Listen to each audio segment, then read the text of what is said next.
Hello, how are you? My name is Gaurav. I am a student of Vedic Astrology, and in this video I'm going to share the methodology on how to predict your time of marriage. I'm also going to be sharing some examples at the end applying the methodology which might help you understand it much better. So without any further delay, let's begin. The first thing that I do is to always identify if a person has combinations for late marriage.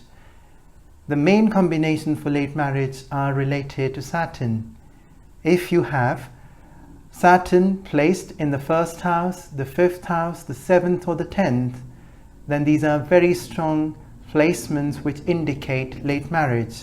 Or if you are born as a Cancer or a Leo ascendant, this also indicates late marriage, as if you are a Cancer or a Leo ascendant, Saturn would become the ruler of the house of marriage, the 7th house. For those of you who are unfamiliar with your charts, the number on the top of the first house is your ascendant.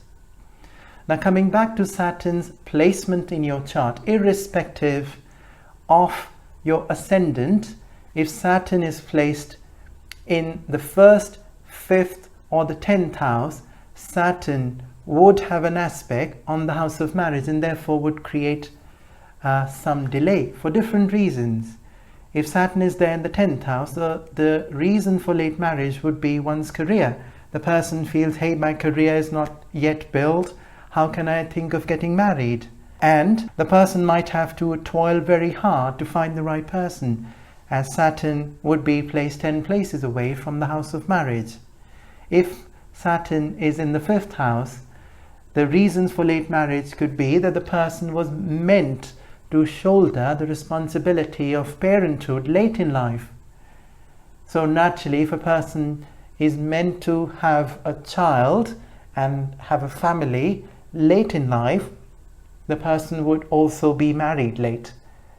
And the person in this case may also go through long phases of either being in a relationship or being single. If Saturn is placed in the 1st house, the person might have to become more mature to handle the responsibility of a marital bond. So for various reasons, Saturn's position and Saturn's rulership would create a strong possibility of late marriage.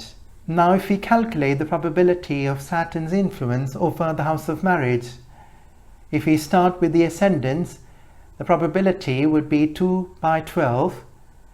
Or if a person is born in a different ascendant, 10 by 12, but has Saturn in these 4 positions, the 1st, 5th, 7th and 10th, and if we combine the probabilities, you'd end up with 4 by 9. So in my view, 4 out of 9 individuals have Saturn's influence on the house of marriage and therefore are likely to be married close to the age of 30 or beyond that.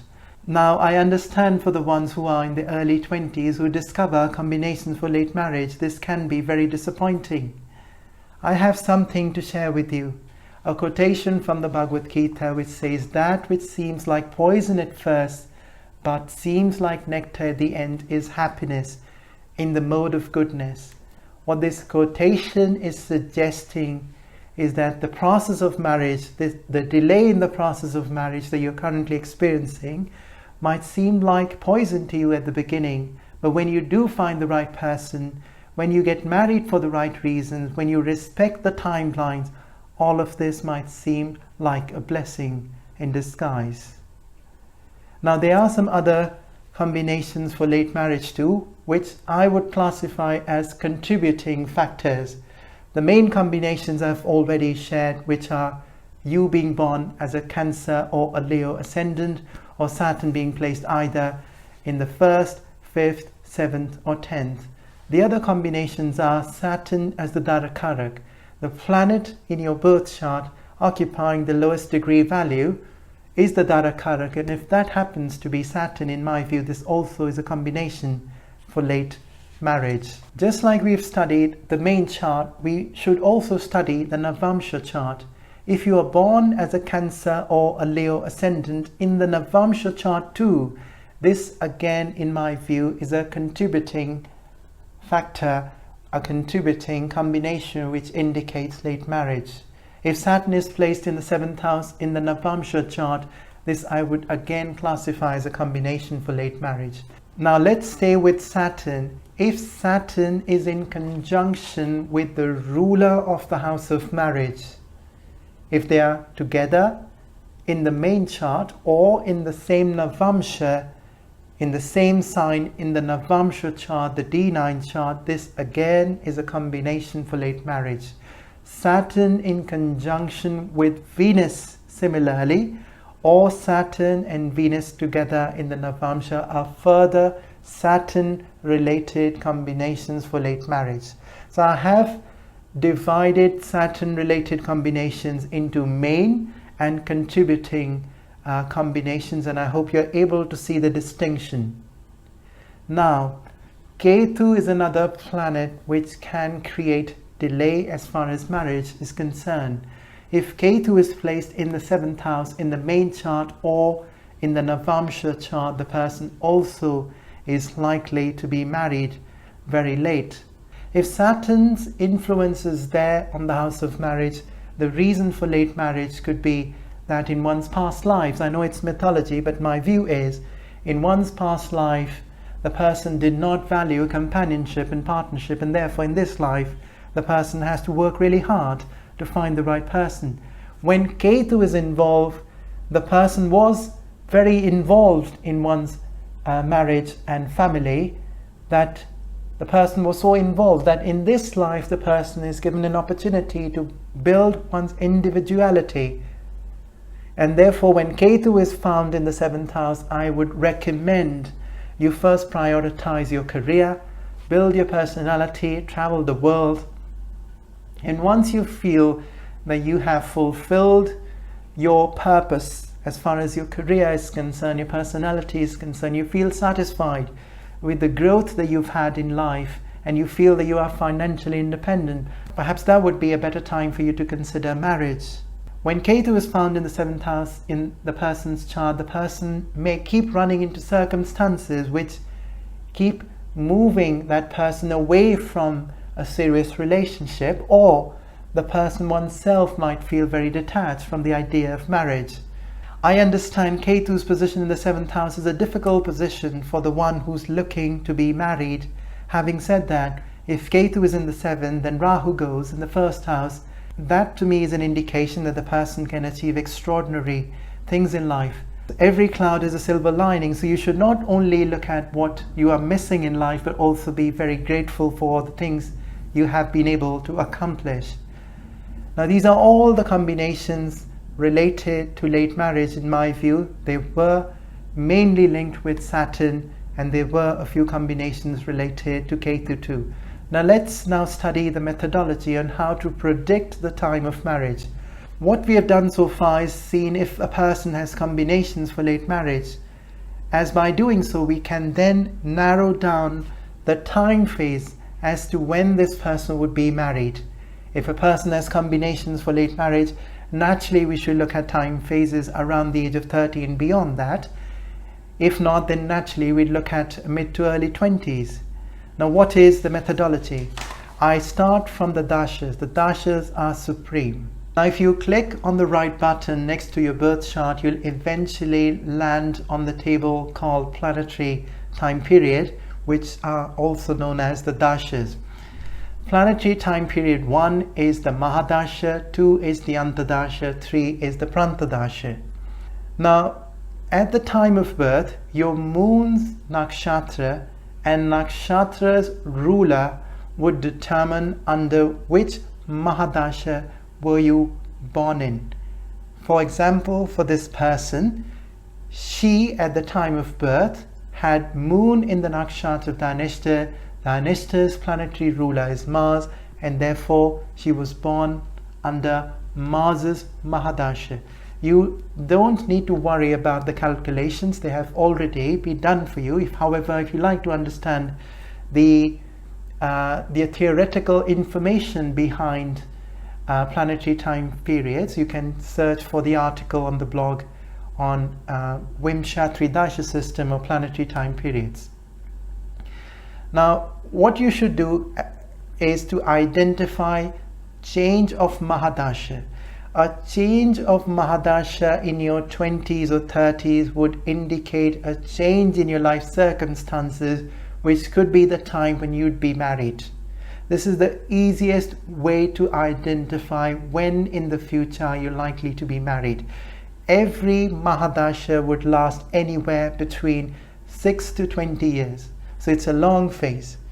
If a phase change occurs around the next few years, when you're looking to be married, then that time could be the time. Now there are particular phase changes which are more promising.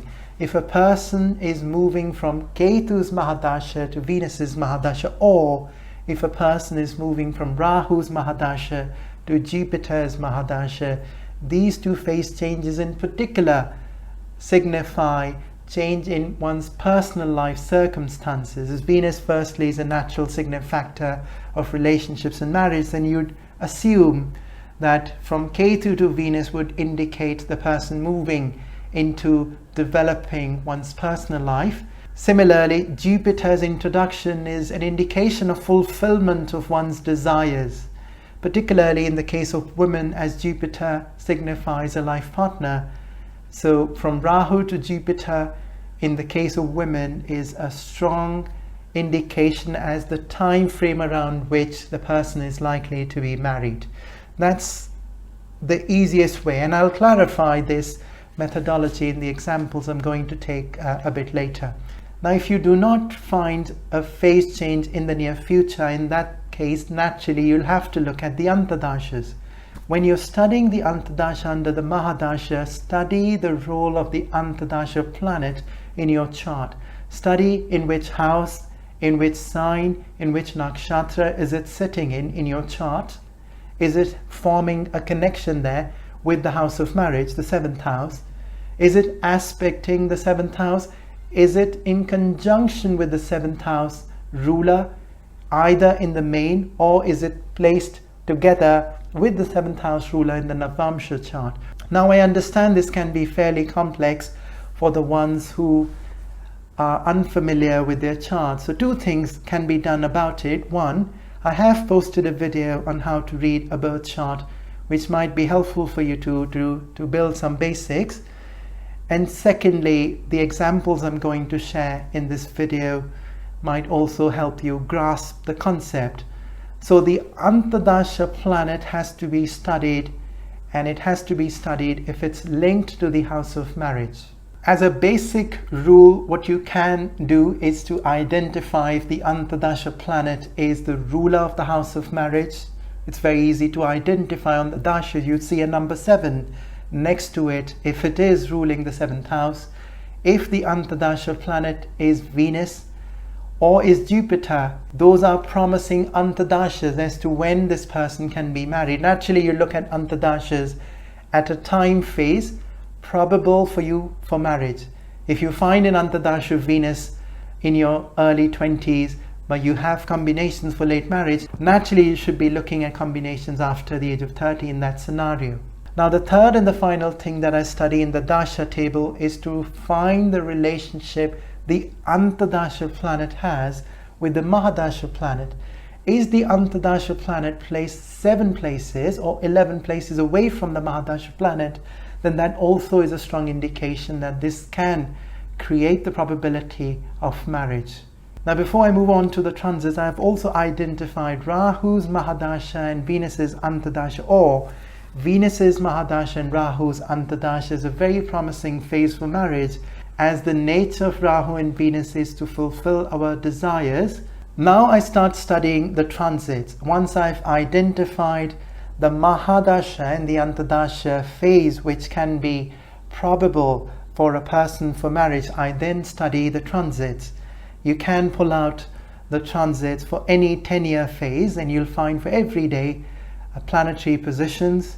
What I study here is whether the ruler of the house of marriage is transiting over the 7th house or the 11th house. The 7th and the 11th house are karma houses. They fulfill desires. The 3rd house is also a karma house, but from experience I've found the 7th and the 11th house more relevant, And so if I find the ruler of the 7th house transiting the 11th house or the 7th house, or I find the ruler of the 11th house in the main chart transiting over the 7th and the 11th, then the transit phase is a promising phase within a promising dasha. So what we have done here is that we are moving from the dashas to the transits. Time of marriage has to be approved by the dashas, and then we narrow down the time phase from the transits. Then there are more generic combinations too. Purva Falguni is a nakshatra given its nature, and I've described its nature in great detail in the video I've posted on this channel. It is directly related to marriage. So if I find the ruler of the house of marriage or planets like Venus or Jupiter transiting over Purva Falguni, this also is a promising phase as far as marriage is concerned. And lastly, the relationship between the Antar Dasha planet and the Mahadasha planet in the transits. If the Antar Dasha planet is placed 7 or 11 places away from the Mahadasha planet, that also creates a strong possibility of marriage. I know the combinations were many, but the application hopefully would help you understand them better. So far what we have done is we started with combinations for late marriage, so we know where to look. Should I look at early to mid-20s, or should I look at time phases close to the age of 30 or beyond? What we've done then is to look at the dashas and the transits to narrow down the time as to when this person is likely to be married. Let's now look at a few examples. Now I'm going to share Princess Diana's chart. If we study her chart, she does not have combinations for late marriage. So naturally we are going to look at time phases in her early 20s, early to mid 20s. Now around her early 20s, she was going through a phase change from Rahu to Jupiter. Rahu's phase is a very long phase, close to 18 years, and therefore after 18 years of Rahu's Mahadasha, she was about to enter this Jupiter's Mahadasha. Could this time frame promise marriage? Yes. Jupiter in her chart is having an aspect on the house of marriage. So even though she wasn't married at the beginning of Jupiter's Mahadasha, she was married at the end of Rahu's Mahadasha, close to that phase of transition from Rahu to Jupiter. She was married on the 29th of July 1981, and if we study the transits, she had Venus transiting over Purva Falguni the very next day, on the 30th of July after her marriage. Purva Falguni as a nakshatra is all about time for celebration. So the transits are making sense, the dashas are making sense, as she was going through a major phase change. And I have taken a simple example here to help you understand the methodology of identifying phase changes, as phase changes can lead to a change in our life circumstances. And Venus in Purva Falguni is another important transit for her, as in her chart Venus is a ruler of the house of marriage. It's placed there in the house of marriage. Moreover, Venus is also in the Dharakarak, and Venus's transit, however, it's not uncommon. Its orbital cycle is 7.5 months. So around that transition from Rahu to Jupiter, when Venus was about to transit over Purva Falguni, is when she was married. And I hope you're able to follow the methodology. Sticking with the royal family, let's take the example of Queen Elizabeth. She also has no major combination for late marriage, no Saturn related combinations that I'd shared with you earlier. She does not have them. She does, however, has a very strong Rahu's influence on her marriage, which is possibly one of the reasons why she was married to someone who wasn't from England. Prince Philip was born into Greek and Danish families, so he wasn't English, which in my view is due to this Rahu's presence there in her chart. Now she was married at the transition from Ketu to Venus. After having spent 7 years under Ketu's Mahadasha, she moved into Venus's Mahadasha, and right at the beginning of this Venus's Mahadasha, she was married. Venus's Mahadasha in her case started 12th of December 1946, and the very next year, 9th of July 1947, they were engaged, and by late November the same year, they were married. If we look at the transits at the time of marriage of Queen Elizabeth, Mercury, which is the ruler of the house of marriage in her case, it was transiting over the 11th house, which is one of the combinations I had shared with you. Now in her chart, there's also something very interesting. Jupiter is the ruler of the house of marriage and is placed there in Dhanishta. This I have identified as a combination for massive fame. Another global leader who has this combination is Narendra Modi. Even though we do not know his time of birth, Jupiter was transiting over Dhanishta at the time of his birth, on the day of his birth, and he also has massive fame. Jupiter Dhanishta as a combination for massive fame is seen in the life of Queen Elizabeth and Narendra Modi. Now let's study Srinivasa Ramanujan's chart. He was married very young as well. In his chart too, you'll not find any major combinations for late marriage, but he wasn't going through a major Mahadasha change. So within Mercury's Mahadasha he was going through, we have to identify a promising Antar Dasha. Now, in his case, the ruler of the house of marriage is Jupiter, which incidentally is also the Dharakarak. So naturally in his case, Jupiter is very strongly linked to the house of marriage and is also representing the partner. He was married under Jupiter's Antar Dasha. If we were to study the transits now, Jupiter at the time of marriage was also transiting over Purva Phalguni. The dashas and the transits at the time of his marriage are making perfect sense, and I hope I was able to convey that. Now let's study a more complicated birth chart from the calculation of time of marriage point of view, and this birth chart belongs to Bill Gates. He is likely to attract a partner who's going to be Saturn and Jupiter-like, as Jupiter in his chart is the Dharakarak and Saturn is the ruler of the house of marriage. So immediately he has a combination for late marriage. If you recall, the first combination for late marriage I had shared with you was if a person is born as a Cancer ascendant, and he is a Cancer ascendant. Moreover, I find Saturn and Venus in conjunction in his chart, which is a contributing factor, and I also find Saturn as a ruler of the house of marriage in the D9 chart. So naturally I'm going to look at time phases close to the age of 30 in his chart, and beyond that for time of marriage.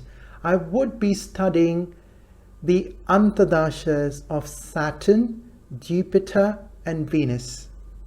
Why these three? Saturn is the ruler of the house of marriage, Jupiter is the Dharakarak, and Venus is a natural significant factor of a wife in a man's chart, and Venus is also a significant factor of relationships and marriage. So now I'm studying Bill Gates' Mahadasha table. If you have a look at that, he started Venus's Mahadasha at the beginning from Ketu to Venus from 12th of March 1982.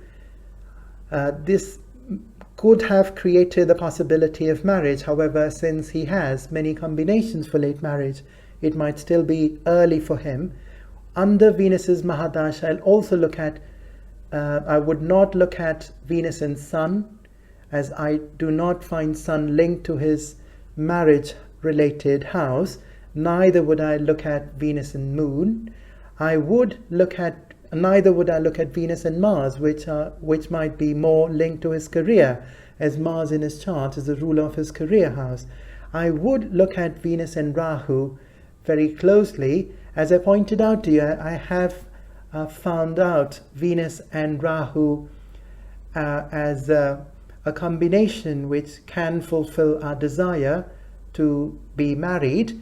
In his case, Rahu also is present in the house of marriage, which is now a very strong indication, not in the main, but it's present there in the Navamsha chart, which you'd find if you were to generate his Navamsha chart, you'd find Rahu in his chart placed there in the house of marriage. and therefore Venus and Rahu could have been a very promising time frame as far as marriage is concerned. But what I also, and this is the time frame from mid-May 1989, but what I discovered was Saturn was transiting over his house of marriage within this Rahu's Antar Dasha from 15th of December 1990 to 5th of March 1993, which is a time frame he was under Rahu's Antar Dasha. So due to Saturn's transit, there could have been some delay, and due to Rahu's presence in the house of marriage and Rahu's Antar Dasha, he could have been very uncertain and undecided about his partner. During this Venus's Antar Dasha, you'd find it interesting, he was in a relationship with his life partner, although he hadn't made up his mind. But later, when he entered the Jupiter's Antar Dasha, he made up his mind. I think he proposed to her in the year 1993. In 93 he proposed to her, and then they were married on 1st of January 1994. And so he was married under Venus and Jupiter's phase of life, and Jupiter in his chart is the Dara Karak, which represents the partner. And incidentally, on the date of marriage, Jupiter was placed 11 places away from Venus in the transits. So you see how everything got together. Everything we've learned in the methodology I had shared with you now is helpful in identifying the time of marriage for him. We had seen he was meant to be married late. Then we looked into a phase change around his 30s. There wasn't a Mahadasha phase change. So we stayed with the main Mahadasha, which is Venus, and we looked at the Antardasha. We studied the Antardasha of Rahu, where we found that there was a transit over the house of marriage by Saturn, which could have led to further delay. And as soon as he entered the favorable phase of Jupiter, in his chart is the Dara Karak, he was married. Now let's take another example. I'm going to study the birth chart of Indira Gandhi. Now you'd find it very interesting that despite having Saturn as the ruler of the house of marriage, she decided to be married in her mid-20s. Now, what could be the reason? I believe that we all have free will to decide when we choose to be married. So even if you find combinations for late marriage in your chart, my advice to you would be to be married close to the age of 30 or beyond. You can still choose to be married earlier than that. And when you do get married earlier than that, you, in my view, do face some challenges, as we saw in the life of Indira Gandhi. It does not mean you'll face similar challenges, but you would go through some challenges if you were to be married at a time before it was meant for you. It's, the best way to explain this is if you were to start a job without having the necessary skills, naturally you're going to find yourself struggling. And 99% of the time when people contact me for a reading and they disclose their time of marriage and I see they have combinations for late marriage, I generally see that they were married after the age of 30 or close to the age of 30. So these combinations that I've shared with you are based on my experience. So even though I'm sharing an example with you now, which is an example of a person who was married early, it does not mean that if you have combinations for late marriage, that I'm advising that you get married early. So let's study her chart now. Now, if we study Indira Gandhi's day of marriage, she was married under Rahu's Mahadasha and Saturn's Antardasha.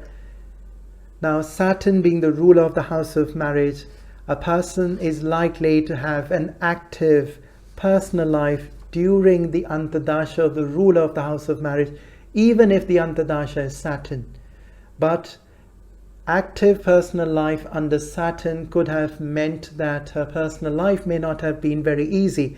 I know she struggled hard to convince her father for this relationship. If we specifically look at the day when she was married, on that day, Rahu which is in conjunction with Venus in her chart. Rahu is also the Mahadasha she is going through. Rahu was transiting over Purva Phalguni, and this is a rare occurrence. Rahu's orbital cycle is 18 years. So Saturn's Antar Dashas and Saturn's relationship with the house of marriage, Rahu's Mahadasha, Rahu's conjunction with Venus and therefore a relationship with marriage, and Rahu's transit over Purva Phalguni together created a possibility of marriage. But since it happened under Rahu's transit, Rahu's Mahadasha, she was in a rebellious phase. I think she married to rebel against her father rather than choosing to be married for the right reasons. And at that time, from the transit, I also see Venus transiting over the house of marriage. What I see from her chart is the reason why she could have been married at that time. I'm not sure, however, if it was the right time for her. Thank you for watching this video till the very end. If you have any questions about anything that I've shared, please post a comment. And if you'd like to stay in touch, please subscribe to this channel. Thank you for watching. Bye for now.